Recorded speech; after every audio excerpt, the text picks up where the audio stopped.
Students, आज फिर से मैं आपके सामने उपस्थित हूँ।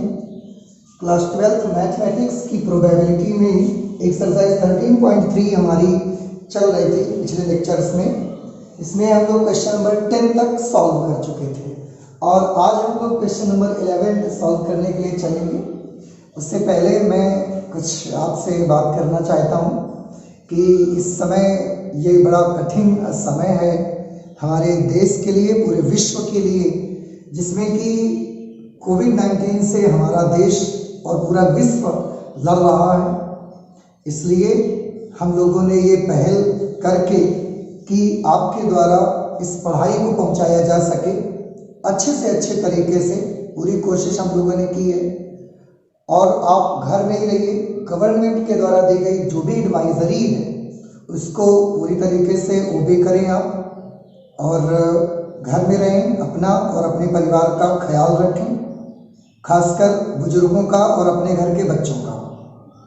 तो मास्क लगा के रहें, जो भी एडवाइजरी गवर्नमेंट के द्वारा दी गई है उसको पूरी तरह से ओबे करें, उसको बिल्कुल डिसओबे मत करें।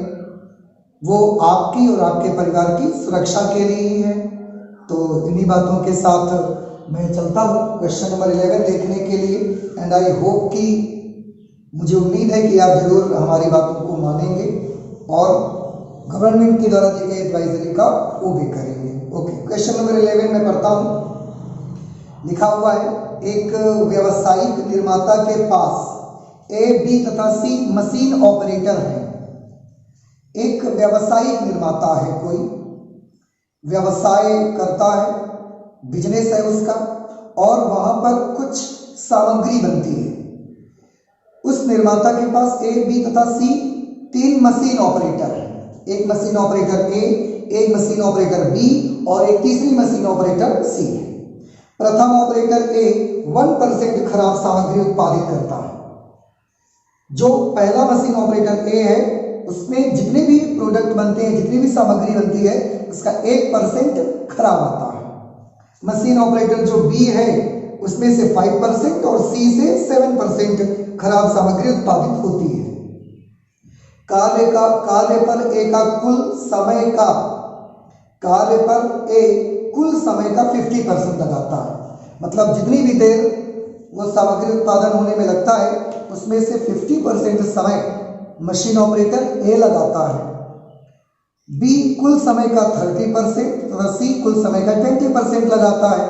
ओके, यदि एक खराब सामग्री उत्पादित है, सवाल में बोला गया कि एक खराब सामग्री उत्पादित है तो इसे ए द्वारा उत्पादित किए जाने की क्या प्रायिकता होगी।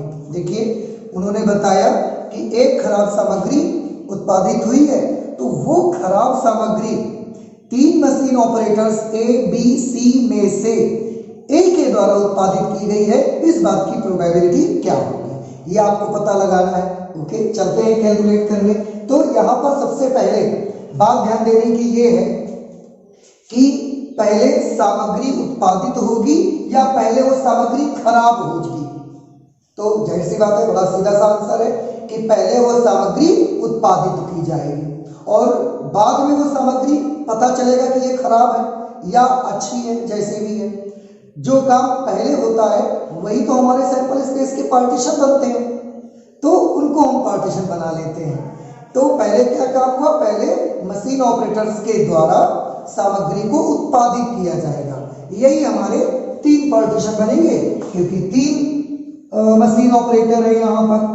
ये मैंने बनाया सैंपल स्पेस का डायग्राम। इस सैंपल स्पेस के डायग्राम में क्योंकि मुझे 3 पार्टीशन बनाने हैं, कैसा भी बना लीजिए, समझने के लिए हमको बनाना है। मैंने एक सैंपल स्पेस का पहला विभाजन E1 मान लिया, दूसरा विभाजन E2 और तीसरा विभाजन मैंने E3 मान लिया। इनको हम नोट कर लेते हैं। पहले माना घटना E1, क्या होगी घटना E1? 3 मशीन ऑपरेटर है। घटना E1 को मैंने मान लिया कि सामग्री मशीन ऑपरेटर ए के द्वारा उत्पादित होने की घटना को प्रदर्शित करता है। तो यहां पर मैं लिख लेता हूं सामग्री मशीन ऑपरेटर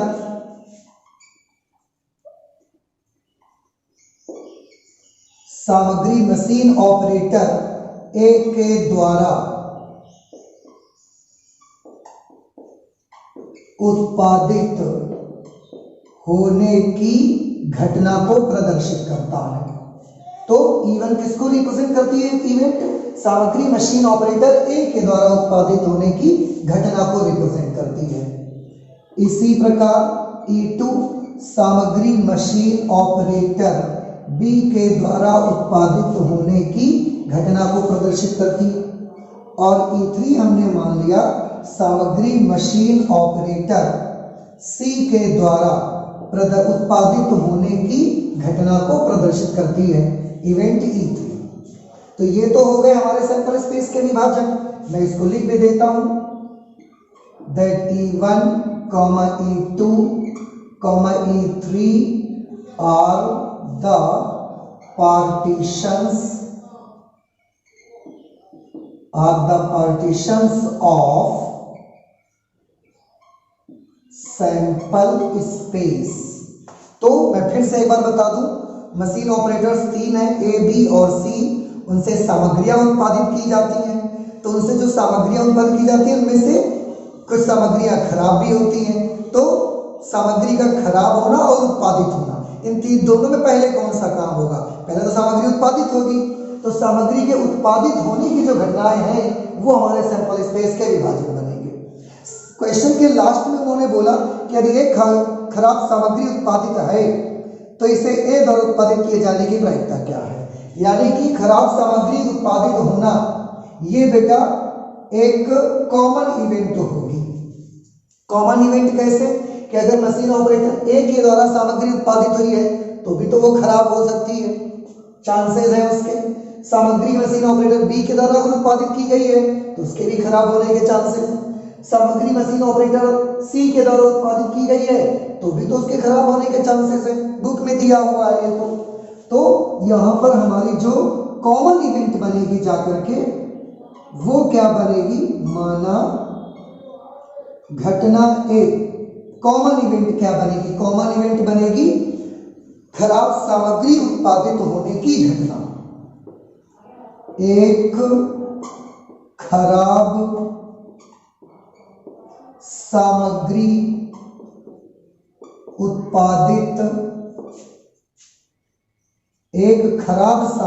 उत्पादित होने की घटना, ये घटना ए हमारी बनी।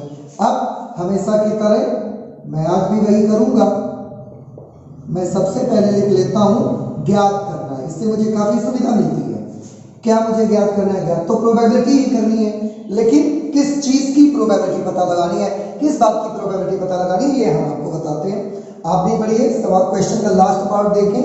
लिखा यदि एक खराब सामग्री उत्पादित है तो ए द्वारा उत्पादित किए जाने की प्रायिकता क्या है?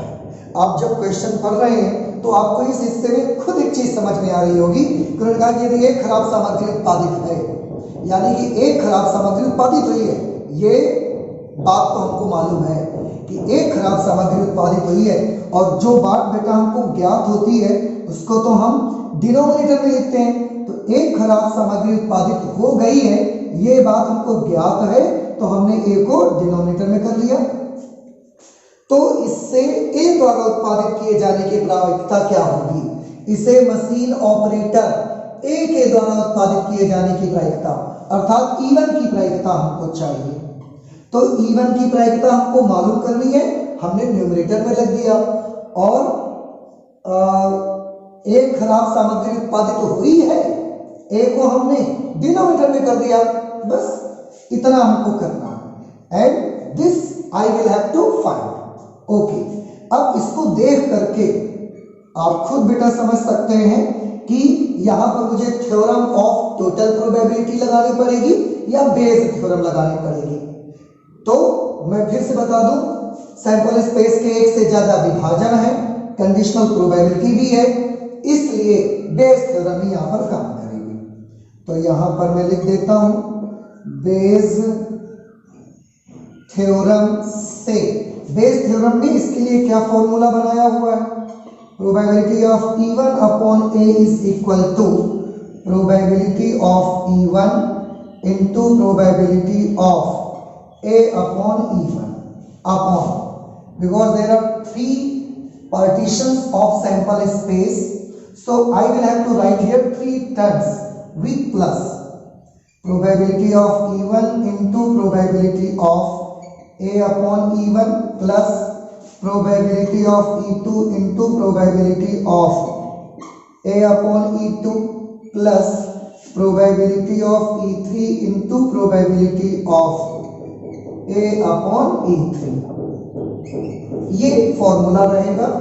इस फॉर्मूले में जितनी भी अननोन क्वांटिटीज हैं वो अगर आपको मालूम पड़ जाए और आप यहाँ रखेंगे तो कैलकुलेट करके आपका आंसर आ जाएगा।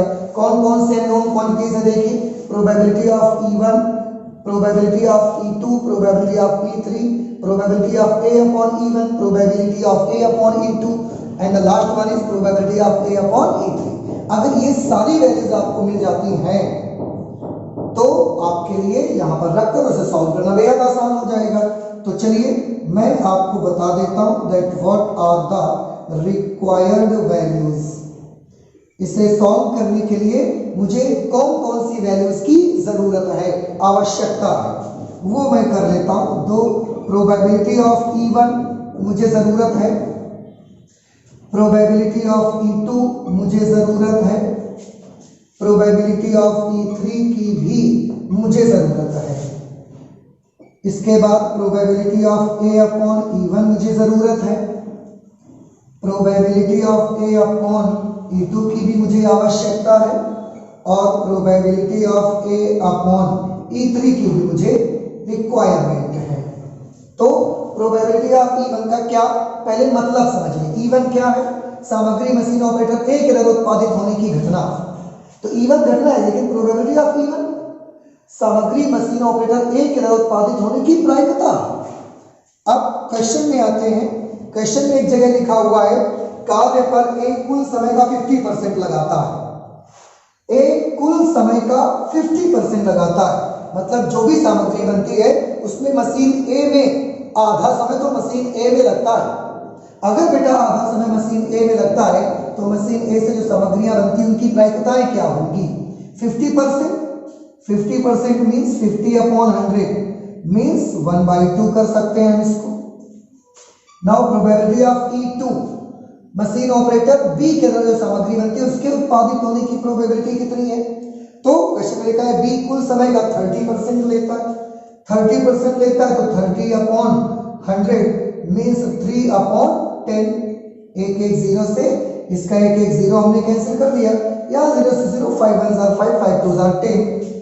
Okay, 3 upon 10, this is probability of E2। Now probability of E3, machine operator C के द्वारा सामग्री के उत्पादित होने की प्रायिकता। मशीन ऑपरेटर सी के द्वारा सामग्री के उत्पादित होने की प्रायिकता के लिए हमने देखा, लिखा सी कुल समय का 20% लगाता है। सी को टोटल जितना टाइम लगता है सामग्री के उत्पादन में 20% सी को लगता है। तो 20 अपॉन 100 हमने कर दिया, एक जीरो से जीरो कैंसिल किया, 2 1 are 2, 2 5 are 10। Okay, now probability of A upon E1, इसका मीनिंग क्या है? इसका मीनिंग है जो डिनोमिनेटर में है वो हमें मालूम है, हमें ज्ञात है कि सामग्री मशीन ऑपरेटर ए के द्वारा बनाई गई है। अब उसके ए यानी कि खराब सामग्री उत्पादित होने की प्रायिकता क्या होगी? तो मशीन ऑपरेटर ए के द्वारा बनी सामग्री के खराब होने की प्रायिकता, ये इसका मीनिंग हुआ। तो मशीन ऑपरेटर ए के द्वारा बनी सामग्री के खराब होने की प्रायिकता क्वेश्चन की फर्स्ट लाइन में लिखा है प्रथम ऑपरेटर ए 1% खराब सामग्री उत्पादित करता है। तो मशीन ऑपरेटर ए के द्वारा खराब सामग्री उत्पादित होने की प्रायिकता है 1 अपॉन 100। 1% है तो 1 अपॉन 100 कर दिया हमने। दूसरा इसका इसी प्रकार इसका मीनिंग क्या होगा? मशीन ऑपरेटर बी के द्वारा खराब सामग्री को उत्पादित करने की प्रायिकता। क्वेश्चन में देखा तो लिखा है ऑपरेटर बी और सी क्रमशः 5% और 7% खराब सामग्री उत्पादित करते हैं, यानी कि मशीन बी कितने परसेंट खराब सामग्री उत्पादित करती है? 5%। 5% मीन्स 5 अपॉन 100। आप चाहें तो इसको रिड्यूस कर सकते हैं 1 अपॉन 20, या ऐसा ही लिख लें। इसका क्या मीनिंग हुआ? Probability of A upon E3, तीसरे मशीन ऑपरेटर द्वारा, मशीन ऑपरेटर C के द्वारा खराब सामग्री उत्पादित होने की प्रोबेबिलिटी, उसको आपके क्वेश्चन में 7% दिया है कि जो मशीन ऑपरेटर C है उससे 7% सामग्री खराब बन जाती है। इस तरह से हमने सारी रिक्वायर्ड वैल्यूज को यहां पर नोट कर दिया। अब आपका वर्क बस इतना है कि ये सारी वैल्यूज आप अपने फॉर्मूले पे पुटअप करेंगे, इसको सॉल्व करेंगे और आपका आंसर आपको मिल जाएगा। इसका आंसर क्या आएगा मैं आपको बता देता हूं कि इसका आंसर क्या आने वाला है। इसका आंसर आपका आएगा 5/34, या आप अपनी बुक से मिला सकते हैं। 5/34 will be the right answer of question number 11। Okay, तो आप इसका स्क्रीनशॉट ले लीजिए, इसको सॉल्व करिए और अगर कहीं पर भी आपको प्रॉब्लम आती है तो आप कमेंट बॉक्स में कमेंट कर सकते हैं। तो अब मैं आगे चलता हूं, इसे मैं इरेज कर देता हूं। This was your question number 11। अब हम लोग क्वेश्चन नंबर 12 करेंगे। कैलकुलेशन बहुत इजी है, छोटा सा कैलकुलेशन है इसलिए मैं छोड़ देता हूं क्योंकि मुझे उम्मीद है कि आप कैलकुलेशन जरूर कर लेंगे। तो आप करिए, नहीं आता है तो जरूर मुझसे पूछ सकते हैं आप क्वेश्चन। अब क्वेश्चन नंबर 12 पे आते हैं। आप भी देखिए, मैं भी पढ़ता हूं तो आपको उससे ज्यादा अच्छे से समझ आएगा। क्वेश्चन नंबर 12 में है 52 ताशों की गड्डी से एक पत्ता खो जाता है। 52 ताशों की गड्डी, लगभग सारे बच्चों को ये बात पता है क्योंकि हम लोग 13.3 एक्सरसाइज में चल रहे हैं और क्लास 10th और 11th में भी आपकी प्रोबेबिलिटी है, तो वहां से लगभग कार्ड्स के बारे में आप सीखते चले आ रहे हैं। तो 52 ताशों की गड्डी से एक पत्ता खो जाता है। 52 ताशों की गड्डी थी, उससे एक पत्ता खो जाता है। शेष पत्तों से 2 पत्ते निकाले जाते हैं। जो पत्ते बचे उनमें से हमने 2 पत्ते निकाले, एक एक करके हमने 2 पत्ते निकाले जो ईंट के पत्ते हैं। ईंट के पत्ते, दोनों पत्ते ईंट के हैं जो हमने निकाले। तो खो गए पत्ते की ईंट होने की क्या प्रायिकता है, यानी कि जो पत्ता खो गया है वो ईंट का पत्ता है, इस बात की क्या प्रोबेबिलिटी है ये आपको पता लगाना है। अब क्वेश्चन को आपने पढ़ा, हमने भी पढ़ा, आपने सुना। इसमें सबसे पहले मुझे ये बताइए क्वेश्चन के मुताबिक आपने जो देखा उसमें क्या है, पहले पत्ता खोया हुआ है या पहले गड्डी से 2 पत्ते निकाले गए।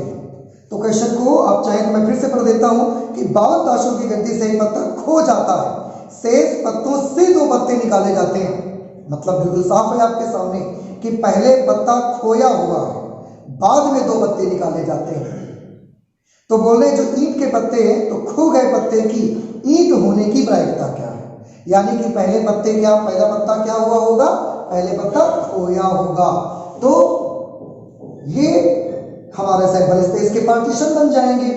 अब खोया हुआ पत्ता ईंट का है या ईंट का नहीं है, ये 2 पार्टीशन बनेंगे। देखिए, गड्डी में से जब भी कोई पत्ता खो जाएगा तो या तो वो पत्ता, क्योंकि ईंट के बारे में बात कर रहे हैं, खो गए पत्ते की ईंट के होने की प्रायिकता क्या है, तो या तो वो पत्ता ईंट का खोया होगा या तो वो पत्ता ईंट का नहीं होगा। यानी कि खोया हुआ पत्ता ईंट का भी हो सकता है और खोया हुआ पत्ता ईंट का नहीं भी हो सकता है। ये हमारे सैंपल स्पेस के 2 पार्टीशन बनेंगे। ये बात तो आपको बड़ी आसानी से समझ में आ रही होगी कि गड्डी में से अगर पत्ते खोए हैं और जिक्र केवल ईंट के पत्ते का हो रहा है, तो जो पत्ता खोया है या तो वो ईंट का होगा और या तो वो ईंट का नहीं होगा। ये 2 पार्टीशन हमारे मिले हमको। ये हमारे सैंपल स्पेस का डायग्राम था, उसको मैंने 2 पार्टीशन कर लिए। So events E1 and E2 are the partitions of sample space. Sample space के 2 पार्टीशन हैं, are the 2 partitions of sample space. अब इन घटनाओं को हम मान लेते हैं। माना घटना E1, अभी जैसा कि मैंने बताया कि क्योंकि ईंट का जिक्र हो रहा है तो मैं 2 घटनाएं यहां पर मानूंगा कि खोया हुआ पत्ता ईंट का है या खोया हुआ पत्ता ईंट का नहीं है। तो घटना E1 मैंने मान लिया, खोया हुआ पत्ता ईंट का है। खोया हुआ पत्ता ईंट का होने की घटना आप लिख सकते हैं, कोई प्रॉब्लम नहीं है ये भी लिख सकते हैं। या यहाँ पर दूसरी घटना जो E2 है वो हमने क्या मानी है, खोया हुआ पत्ता ईंट का न होने की घटना। दो पार्टीशन मैंने बनाए, मैं फिर से एक बार बता दूं, खोया हुआ पत्ता ईंट का हो भी सकता है और खोया हुआ पत्ता ईंट का नहीं भी हो सकता है। ये दो पार्टीशन बने। ओके, इसमें एक कॉमन इवेंट हमेशा की तरह मैं ए मान लेता हूं। क्या कॉमन इवेंट है, तो यहां पर लास्ट में जो उन्होंने बोला हुआ है कि दो पत्ते निकाले जाते हैं जो ईंट के पत्ते हैं, तो निकाले गए दोनों पत्तों का ईंट का होने की घटना यहां पर लिख देंगे, निकाले गए दोनों पत्तों के ईंट का होने की घटना। ये हमने क्वेश्चन के लास्ट पार्ट में देखा कि निकाले गए दोनों पत्ते ईंट के हैं, इस बात की घटना ये हमने कॉमन मान ली। कैसे कॉमन है, फिगर के माध्यम से आप देखिए कि अगर आपका ईंट का पत्ता खोया हुआ है तो एक पत्ता ईंट का खो गया, पूरी गड्डी में से तो 13 पत्ते ईंट के होते हैं, 13 कार्ड्स होते हैं ईंट के, डायमंड के, उसमें से एक पत्ता अगर खो गया तो अभी भी 12 कार्ड्स ईंट के बचे हुए होंगे उस पे, और 12 में से दो पत्ते ईंट के निकाले जा सकते हैं। ठीक है, अब अगर खोया हुआ पत्ता ईंट का नहीं है, बाई चांस वो पत्ता ईंट के अलावा कोई पत्ता खो गया है, तो उस गड्डी में अभी भी 13 पत्ते ईंट के हैं, तो उनसे दो पत्ते ईंट के फिर भी निकाले जा सकते हैं। तो अगर ईंट का पत्ता खो गया है तो भी हम दो पत्ते ईंट के निकाल सकते हैं, अगर ईंट का पत्ता नहीं खोया है तो भी हम दोनों पत्ते ईंट के निकाल सकते हैं, there is no any problem. तो A will be our common event in this question. अब फिर से मैं लिख लेता हूं, ज्ञात करना है। क्या ज्ञात करना है, देखिए मुझे यहां पर ज्ञात करना है प्रोबेबिलिटी। इन्होंने बोला कि शेष पत्तों से दो पत्ते निकाले जाते हैं जो ईंट के पत्ते हैं, यानी कि जो दो पत्ते निकाले गए वो ईंट के, ये बात मुझे ज्ञात है। और आप तो जानते हैं जो मुझे ज्ञात होता है उससे मैं डिनोमिनेटर में लिख देता हूं, हर में लिख लेता हूं। तो निकाले गए दोनों पत्ते ईंट के हैं, ये घटना यानी कि ए हमको ज्ञात है तो मैंने डिनोमिनेटर में लिख दिया। लिखा हुआ है तो खो गए पत्ते की ईंट होने की क्या प्रायिकता है, तो खोया हुआ पत्ता ईंट होने की प्रायिकता पूछी गई है, E1 की प्रायिकता आपसे पूछी गई है, तो E1 हमने न्यूमरेटर में लिख दिया और यही हमको फाइंड करना है। ओके, अब हम सॉल्यूशन करना स्टार्ट करेंगे। सबसे पहले जो मुझे फाइंड करना है मैं उसके फॉर्मूले पे आता हूं, और उससे भी पहले मैं आपको बता दूं और आप भी अब सब जानने लगे हैं कि यहां पर बेज थ्योरम का ही प्रयोग करेंगे। बेज थ्योरम से, बेज थ्योरम में probability of E1 upon A is equal to, यही हमको फाइंड करना है, probability of E1 upon A is equal to probability of E1 into probability of A upon E1 upon probability of E1 into probability of A upon E1 plus, because there are only two partitions of sample space, so I will have to take the two terms in denominator, probability of E2 into probability of A upon E2। ये base theorem से probability of E1 upon A की value निकल करके आई। अब इसमें जो unknown quantities हैं उनकी मुझे वैल्यू लिखनी है, अभी हमको मालूम नहीं है तो हम पहले मालूम कर लेते हैं। मैं फिर से यहां लिख देता हूं रिक्वायर्ड वैल्यूज, यानी कि कौन कौन सी वैल्यूज मुझे आवश्यकता है, कौन कौन सी वैल्यूज मुझे जरूरत है वो वाली मैं यहाँ पर लिख के आपको दिखाता हूँ। इसके बाद आप उनको लिख करके कैलकुलेट करिएगा, फिर से आपको आपका आंसर मिल जाएगा। ये तो बहुत अच्छा है। तो रिक्वायर्ड वैल्यूज कौन सी है? प्रोबेबिलिटी ऑफ E1 मुझे चाहिए, प्रोबेबिलिटी ऑफ E2 भी मुझको चाहिए, probability of A upon E1 हमको चाहिए और probability of A upon E2 भी मुझे चाहिए। प्रोबेबिलिटी ऑफ E1 का मीनिंग क्या है? खोया हुआ पत्ता ईंट का होने की प्रायिकता, जो पत्ता खोया है उसके ईंट के होने की प्रायिकता क्या होगी। अब आप थोड़ा सा सोचिए, पूरी गड्डी में अगर 52 कार्ड्स हैं तो उसमें 13 पत्ते ईंट के होते हैं और बाकी 39 कार्ड्स अदर्स होते हैं, अन्य होते हैं। अब अगर ईंट का पत्ता खोया है तो ईंट का एक पत्ता खोने की प्रायिकता हमको चाहिए। ईंट के टोटल पत्ते कितने हैं? 13। उनमें से अगर एक पत्ता खो जाएगा उस बात की प्रायिकता चाहिए। देखिए, गड्डी में से भी एक पत्ता खोया और उधर ईंट का भी एक पत्ता खोया, तो हम इसको कैसे करेंगे? गड्डी में टोटल 52 कार्ड्स हैं, उसमें से एक पत्ता लॉस्ट हुआ है तो 52 C1 कुल परिस्थितियां। अब अगर वो पत्ता ईंट का ही खोया है तो इन 13 में से एक गया होगा। अगर इन 13 में से एक गया होगा तो यहां मुझे 13 C1 लेना पड़ेगा। अब अगर मैं इसको कैलकुलेट करूंगा then it will become 13 upon 52। Combination आप पढ़ चुके हैं, वहां से आप इसको कैलकुलेट कर सकते हैं। प्रोबेबिलिटी ऑफ E2 मींस खोया हुआ पत्ता ईंट का ना होने की प्रायिकता, अर्थात जो पत्ता खोया है वो ईंट का नहीं है, इस बात की क्या प्रायिकता होगी। लेकिन पत्ता खोया तो है, तो 52 पत्तों में एक खोया 52 C1, 52 में से एक खोया और उधर ईंट का नहीं है वो, यानी कि इन 39 में से खोया हुआ है।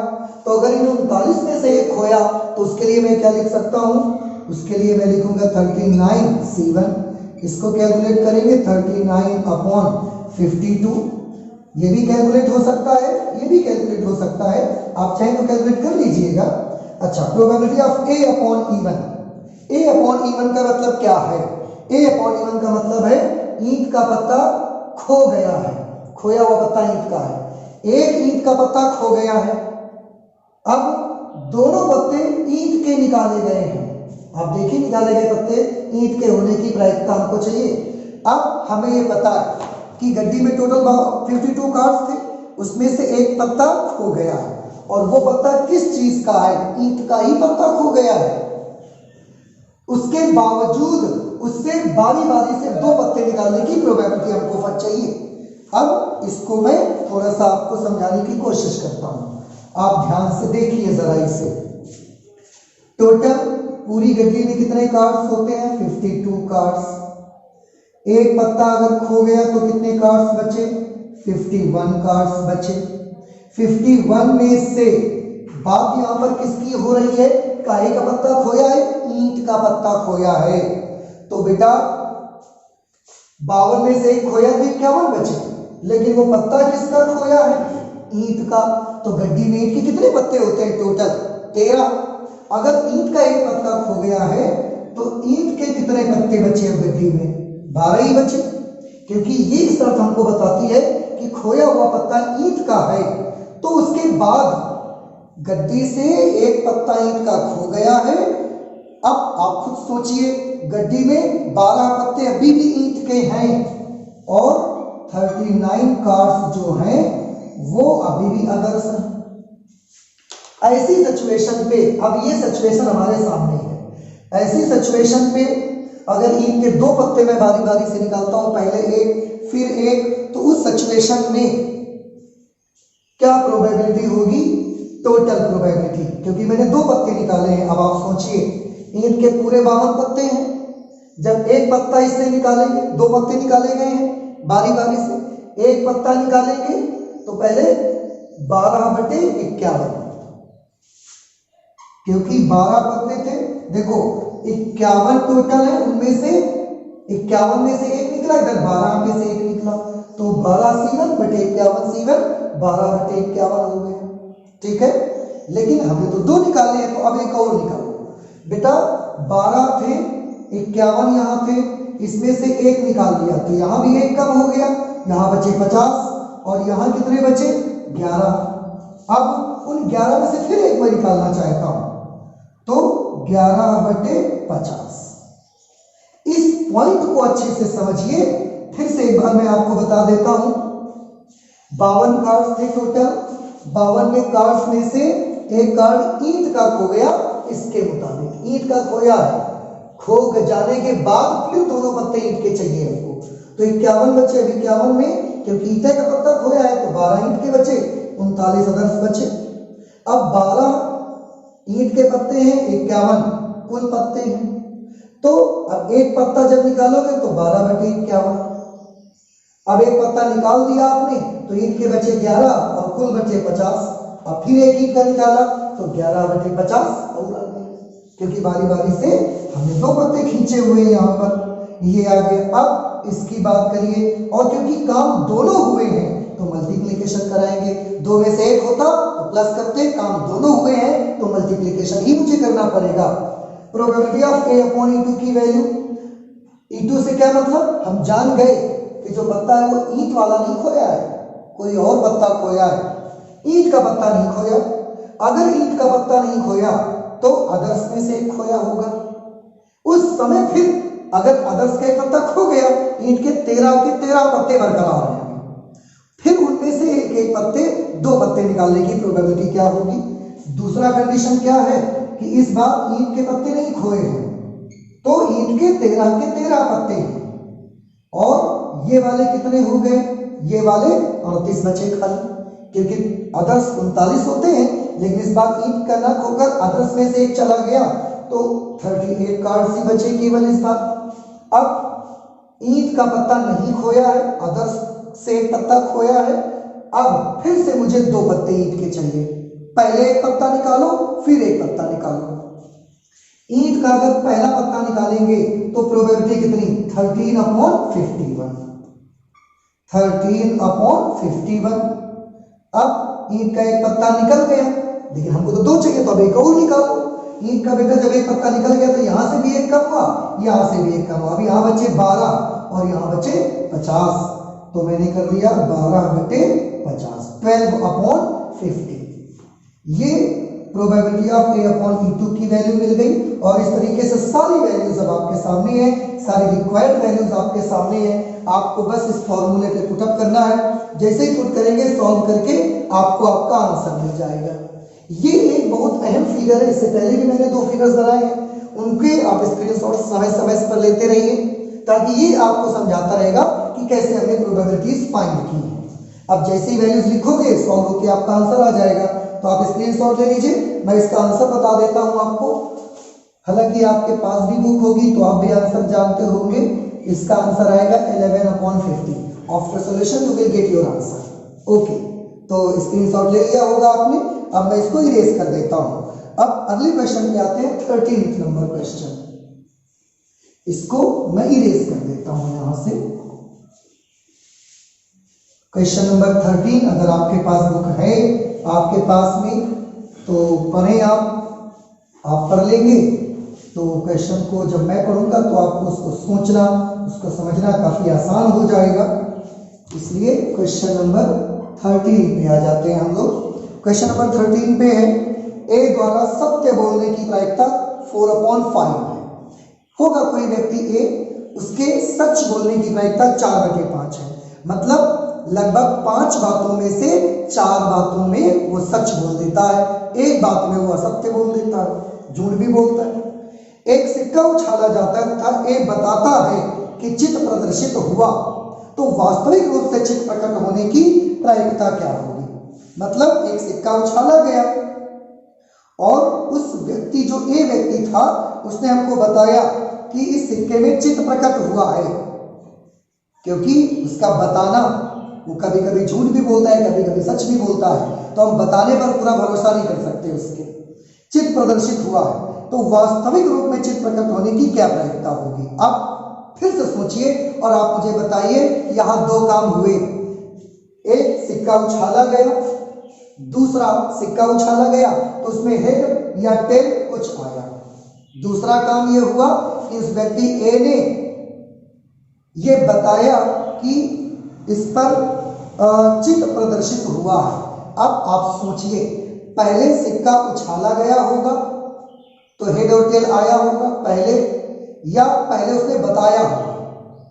ऐसा तो नहीं हो सकता कि सिक्का उछाला ना जाए और व्यक्ति पहले बता दे कि चित आ गया है, ऐसा तो पॉसिबल नहीं है। तो पहले क्या होगा, पहले सिक्का उछाला गया होगा तो पहले हेड या टेल में से कुछ आया होगा, बाद में उस व्यक्ति ने बताया होगा हेड आया कि टेल आया, जो भी बताया होगा उसने। तो पहले कौन सा काम हुआ, पहले हेड या टेल आए या पहले बताया उस व्यक्ति ने? अब आप समझ गए कि पहले हेड या टेल में से कुछ आया होगा। तो यही हमारे सैंपल स्पेस बन गए। तो हम इसके सैंपल स्पेस बना देते हैं, पार्टीशंस बना देते हैं, सॉरी, ये हमारे पार्टीशंस बन गए, E1 और E2। यहां मैं लिख देता हूं E1 and E2 are the two partitions of sample space. E1 और E2 सैंपल स्पेस के दो पार्टीशन हैं। E1 घटना हम यहां पर मान लेते हैं, माना E1। क्या मैंने बताया आपको कि पहले हेड या टेल में से कुछ आया होगा, तो हम E1 घटना मान लेते हैं सिक्के पर चित आने की घटना। सिक्के पर चित मीन्स हेड, आने की घटना। इसके बाद E2 सिक्के पर पट मीन्स टेल, आने की घटना। तो बेटा ये बात आपको समझ में आ गई होगी शायद कि पहले सिक्के में हेड या टेल आएगा, उसके बाद ही तो वो बताएगा देख करके। तो जो पहले होगा वही हमारे सैंपल स्पेस के पार्टीशन बनेंगे। अब हम एक घटना ए मानते हैं जो दोनों के लिए कॉमन इवेंट होता है। घटना ए क्या है, हालांकि यहां पर ए व्यक्ति का भी नाम है तो आप चाहें तो सिंबल को बदल सकते हैं, या आप चाहें तो क्योंकि आपके मन में ये चीज बस चुकी है तो आप ए ही मान लीजिए, कोई प्रॉब्लम नहीं है। लेकिन ध्यान रखें क्लियर कट, ये व्यक्ति के नाम के बारे में मैं बात नहीं कर रहा हूं, कॉमन इवेंट की मैं बात कर रहा हूं। तो घटना ए जो है यहां पर वो क्या होगी, उसको यहां से देख लेते हैं कि एक सिक्का उछाला जाता था, एक बताता है कि चित्र प्रदर्शित हुआ है। तो व्यक्ति के द्वारा या बताने की घटना कि सिक्के पर चित्र प्रकट हुआ। मैं एक ही जगह व्यक्ति लिखे लेता हूं, व्यक्ति के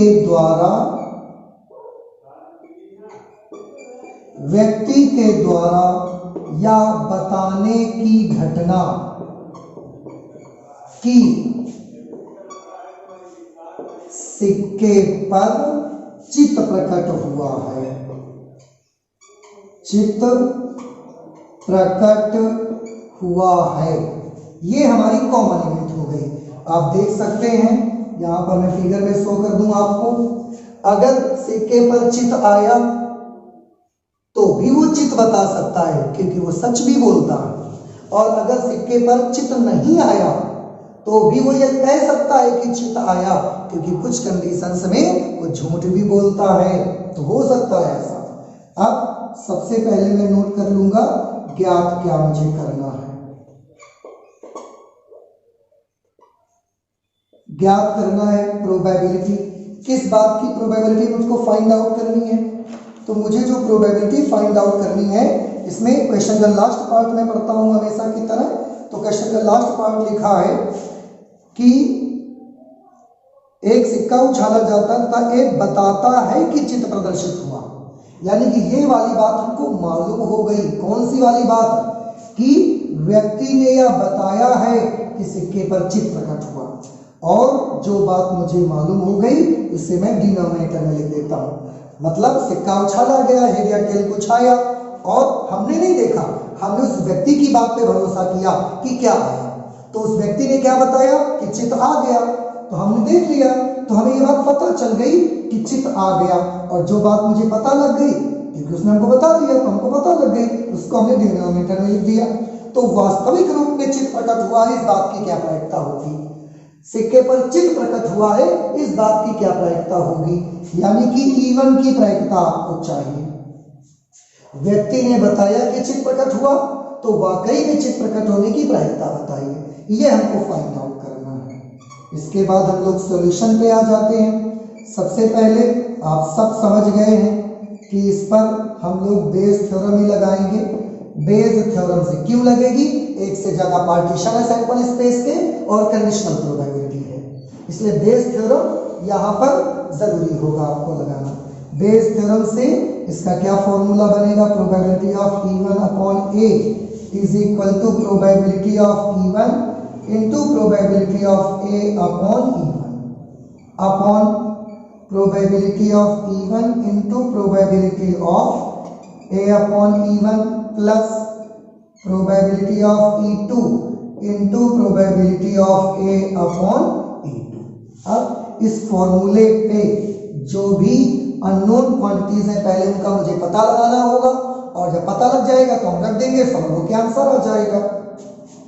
ओके, तो मैं यहाँ पर फिर से लिख लेता हूँ रिक्वायर्ड वैल्यूज, वो वैल्यूज जिनकी मुझे यहाँ पर जरूरत है। तो कौन सी वैल्यूज की मुझे जरूरत है यहाँ पे, आप देखिए, मुझे फॉर्मूले पे देखेंगे तो आपको पता लगेगा। आपको प्रोबेबिलिटी ऑफ E1 की जरूरत है, आपको प्रोबेबिलिटी ऑफ E2 की जरूरत है, आपको probability of E1 upon A upon E1 की भी जरूरत है, आपको probability of A upon E2 की भी जरूरत है। ये 4 रिक्वायर्ड वैल्यूज हैं जिनके मालूम हो जाने के बाद हम क्वेश्चन को बड़ी आसानी से सॉल्व कर पाएंगे। प्रोबेबिलिटी ऑफ E1 का मीनिंग क्या है, सिक्के पर चित आने की प्रायिकता, सिक्के पर चित आने की प्रायिकता। तो बेटा अगर आपका सिक्का अनभिनत है, नॉर्मल सिक्का है, तो उसमें चित और पट दोनों के आने की प्रायिकता 1/2 होती है, आप ये बहुत पहले से जानते हैं। तो सिक्के पर चित आने की प्रायिकता 1/2, प्रोबेबिलिटी ऑफ E2 क्या है, सिक्के पर पट आने की प्रायिकता, सिक्के पर पट आने की प्रायिकता भी तो 1/2 ही होती है। अब A अपॉन E1 का क्या मीनिंग है, E1 मुझे मालूम है तो A की प्रायिकता, अर्थात यहां देखिए E1 आपको मालूम है, मतलब सिक्के पर चित आया है, ये आपको पता है, तो सिक्के पर चित आया, तो व्यक्ति के द्वारा यह बताने की घटना के सिक्के पर चित आया है, चित प्रकट हुआ है। बड़ा सिंपल है, थोड़ा सा सोचिए कि सिक्के पर चित आया भी और व्यक्ति ने भी कहा कि चित प्रकट हुआ है, इसका मतलब व्यक्ति ने सच बोला कि झूठ बोला। सोचिए, सिक्के पर चित आया है और व्यक्ति ने भी कहा कि चित आया है, इसका मतलब व्यक्ति ने सच बोला। तो यहाँ पर मुझे उसके सच बोलने की प्रायिकता लिखनी पड़ेगी, और उसके सच बोलने की प्रायिकता है 4/5। ओके, नेक्स्ट, तो probability of A upon E2 का मतलब है E2 हमें ज्ञात है, तो A की प्रोबेबिलिटी, अब E2 ज्ञात है मतलब E2 क्या होगा, E2 था सिक्के पर पट आने की घटना। तो सिक्के पर पट आया है ये हमको मालूम है, लेकिन फिर भी वो व्यक्ति ये कह रहा है कि सिक्के पर चित आया है। देखिए, सिक्के पर आया क्या है, पट, ये हमको मालूम है, लेकिन वो व्यक्ति क्या कह रहा है कि सिक्के पर क्या आया, चित। इस बात की प्रायिकता हमको चाहिए। इसका मतलब है सिक्के पर पट आया, लेकिन व्यक्ति कहता है कि चित आया है, तो पक्का वो व्यक्ति झूठ बोल रहा है। अगर वो व्यक्ति झूठ बोल रहा है, सच बोलने की प्रायिकता 4/5, तो उसके झूठ बोलने की प्रायिकता के लिए हम 1 में से 4/5 को माइनस कर देंगे, 1 में से सच बोलने की प्रायिकता माइनस कर देंगे, तो झूठ बोलने की प्रायिकता निकल के आ जाएगी, और ये कितनी आ जाएगी, 1/5। ये probability of A upon E2 आ जाएगी, और सारी वैल्यूज आपको बताई गई हैं। इन सब इसको भी मिलाकर अगर सारी वैल्यूज आप उस फॉर्मूले पे पुट अप कर देंगे तो आपको आपका आंसर मिल जाएगा। और मैं आपको आंसर बता देता हूं, इसका आंसर आपका आ जाएगा 4/5। 4/5 because this is the optional question. तो देखिए कि 4/5 कौन से ऑप्शन में है।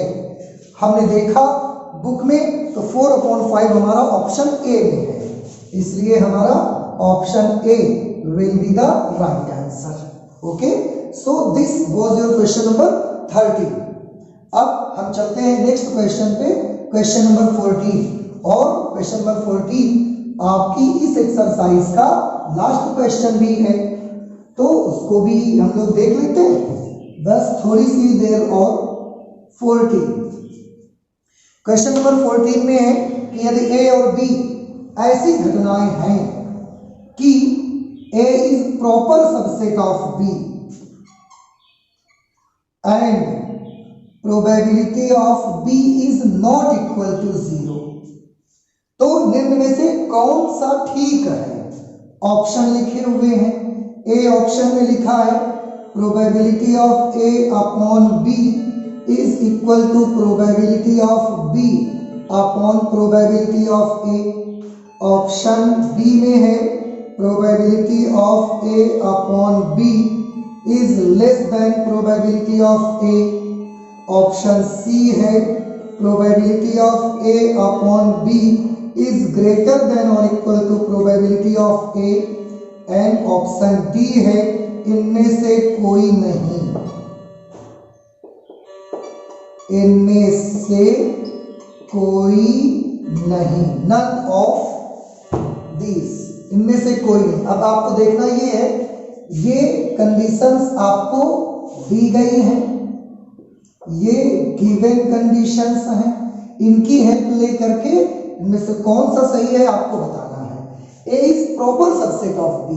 प्रॉपर सबसेट का मतलब क्या होता है मैं आपको बता देता हूं कि ए अगर बी का प्रॉपर सबसेट है, इसका मतलब ए के सभी अवयव बी में उपस्थित हैं, परंतु बी में कम से कम एक अवयव ऐसा अवश्य है जो ए में नहीं है। फिर से, A is proper subset of B means A के सभी अवयव बी में हैं, परंतु बी में कम से कम एक अवयव ऐसा है जो कि ए में नहीं है। मतलब इसकी कंपैरिजन में इसमें कम से कम एक अवयव तो ज्यादा होगा ही। ऐसी सिचुएशन में सॉल्यूशन के लिए when A is subset of B then A intersection B is equal to A. क्यों? क्योंकि ये सभी एलिमेंट्स अगर बी में हैं तो ए और बी का इंटरसेक्शन ए के बराबर ही आना चाहिए।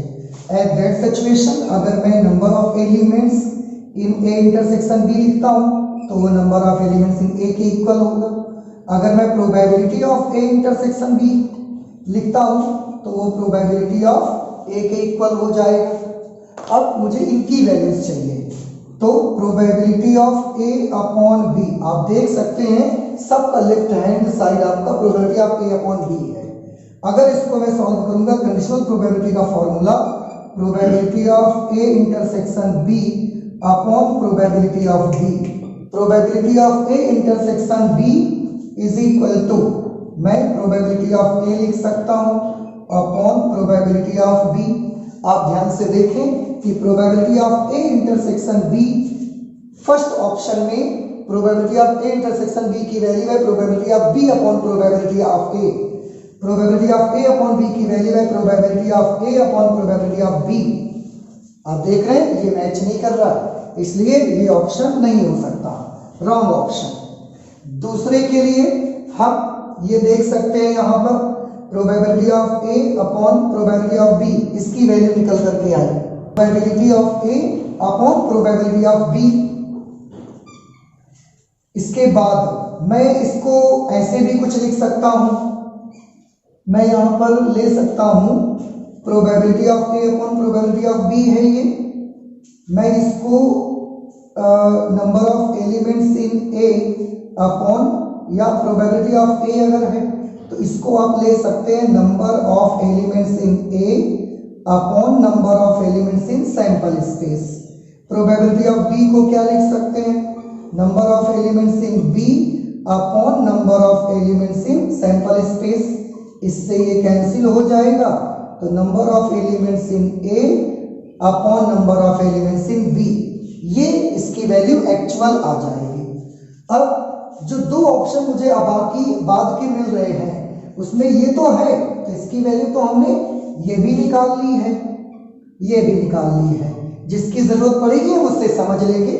लेकिन इनके इधर साइड में आप देखिए कि प्रोबेबिलिटी ऑफ ए दिखाई दे रही है मुझे, तो मैं प्रोबेबिलिटी ऑफ ए की वैल्यू भी निकालना चाहता हूं। यहां से देखिए प्रोबेबिलिटी ऑफ ए की वैल्यू क्या मैंने दिखाई थी आपको, number of elements in set A upon number of elements in sample space. ये probability of A upon B की वैल्यू है, ये प्रोबेबिलिटी ऑफ ए की वैल्यू है। दोनों को कंपेयर करिए आप सबको मालूम है कि ये सैंपल स्पेस है और ए और बी उसकी दो घटनाएं हैं। तो अब आप मुझे बता सकते हैं कि एस सैंपल स्पेस है, ए और बी सैंपल स्पेस की दो घटनाएं हैं, तो दोनों को कंपेयर करिए।